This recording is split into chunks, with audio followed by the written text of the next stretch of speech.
देखिए, संडे का दिन शायद आपने हंसी खुशी मनाया होगा और 2 दिन के वीकेंड के बाद कल से मतलब 9 सितंबर 2024 से फिर मार्केट एज यूजुअल शुरू हो जाएंगे। लेकिन मार्केट पे यूएस की कथित मंदी के बादल मंडरा रहे हैं। ये सिर्फ हवाई बातें हैं। यूएस में कोई मंदी नहीं आने वाली है। आप देखेंगे कि जो सीपीआई डेटा आएगा वो भी इतना खराब नहीं आएगा और हमारा सीपीआई डेटा तो अच्छा ही आने वाला है। 11 तारीख को यूएस का और 12 तारीख को हमारा सीपीआई डेटा आएगा। मंदी की बात कहीं पे नजर नहीं आती है। तो आपको ये सब जो न्यूज़ चल रहे हैं वो सिर्फ एक पॉलिटिकल प्रोपेगेंडा जैसे लग रहे हैं, क्योंकि इलेक्शन नज़दीक है यूएस में। तो आपको इससे बहुत दुखी होने की ज़रूरत नहीं है। कल मार्केट गैप डाउन खुलेगा और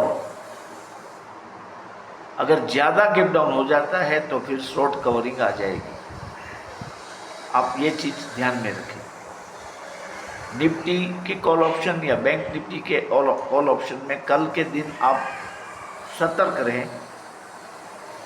अगर ज़्यादा गैप डाउन हो जाता है तो आप एप्रोप्रिएट स्ट्राइक प्राइस का कॉल उठा सकते हैं आराम से, कोई दिक्कत नहीं होने वाली। और हमारा जो अर्थतंत्र है वो अच्छा है। अभी बात हो रही है हवाई जहाज भारत में ही बना है। आप सोचिए, अभी दुनिया में सिर्फ 2 ही कंपनी हैं जो इस सेक्टर में 95% का स्टेक रख रही है, बोइंग और एयरबस। इसके अलावा बाकी कंपनियों की कोई बड़ी बिसात नहीं है। तो अब हम एविएशन सेक्टर के इस महत्वपूर्ण पड़ाव की तरफ जा रहे हैं।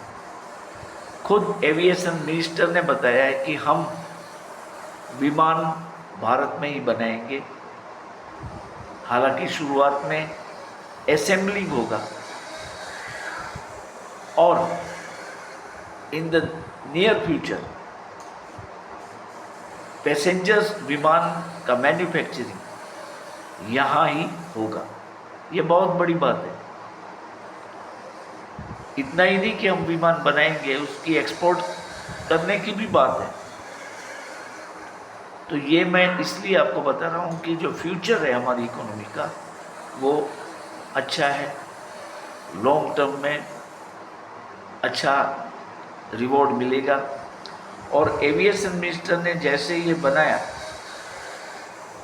ये बात बताई कि हम भारत में विमानों का निर्माण करेंगे, तो देखिए आप हिंदुस्तान एरोनॉटिकल लिमिटेड को नज़र में रखें, Larsen and Toubro technological services को ध्यान रखें, लार्सन एंड टोब्रो को ध्यान में रखें। अभी अभी जो लिस्ट हुआ है आज़ाद इंजीनियरिंग, हैदराबाद बेस्ड कंपनी है, उस पर नज़र बनाए रखें। BEL भारत इलेक्ट्रॉनिक लिमिटेड, इसको भी देखें। और सबसे बढ़िया जो कंपनी है इस सेक्टर में वो है भारत फोर्ज। तो भारत फोर्ज का जो शेयर है वो फिलहाल करीब 1552 पे मिल रहा है। इसको आप एक्यूमुलेट करना शुरू कर दें। एक रिकरिंग डिपॉजिट की तरह एक शेयर एवरी मंथ आपके पोर्टफोलियो में डालें, बढ़िया रिटर्न देगा। निफ्टी के पुट पर भी हम विचार कर सकते हैं।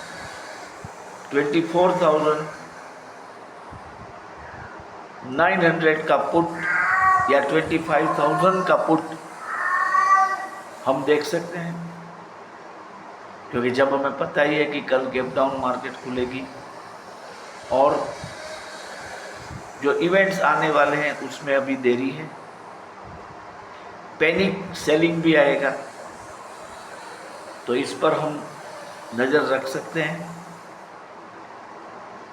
लेकिन अगर शॉर्ट कवरिंग आएगा तो ये चीज़ से हमें बचना होगा। तो आपको काइंडली यही देखना है कि निफ्टी अगर गिरता है, ज़्यादा गिरता है, तो फिर आप कुछ न करें, या तो नज़दीक का कोई कॉल ऑप्शन ले लें। मान लो कि कल 24,500 तक निफ्टी चला गया, तो आप 24,600 का कॉल पुट खरीद सकते हैं।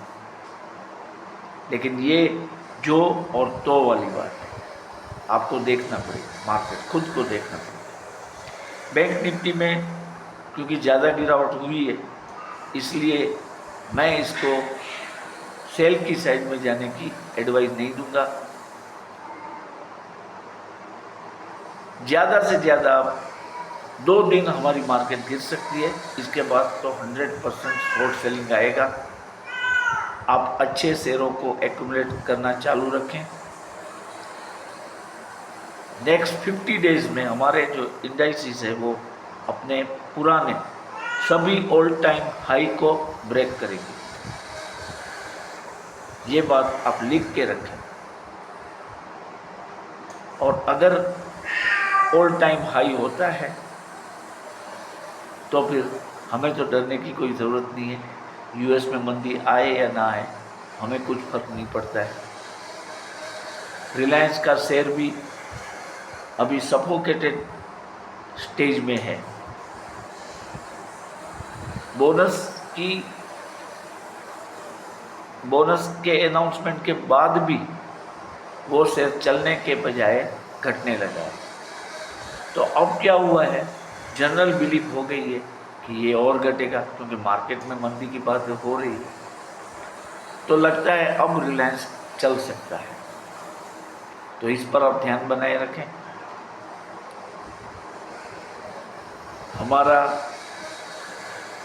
जो स्टॉक मार्केट है वो इमर्जिंग मार्केट्स में अभी मजबूत बन रहा है। कुछ ही सालों में हम चाइना से भी आगे हो जाएंगे।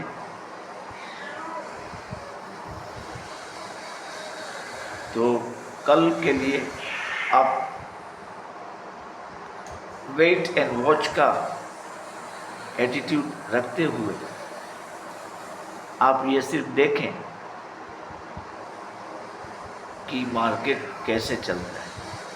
अगर ज़्यादा डाउन हो गया तो अच्छा है, हम अच्छे शेयर परचेज कर पाएंगे। मैंने जो कॉल ऑप्शन के बारे में आपको बताया है, बैंक निफ्टी और निफ्टी का 18 सितंबर 2024 की एक्सपायरी वाले, उस पर आप नज़र रखें कहाँ तक गिरता है। इसके बाद हम डिसाइड करेंगे कि कौन से कॉल ऑप्शन लेने चाहिए for the expiry of 18 this month. तो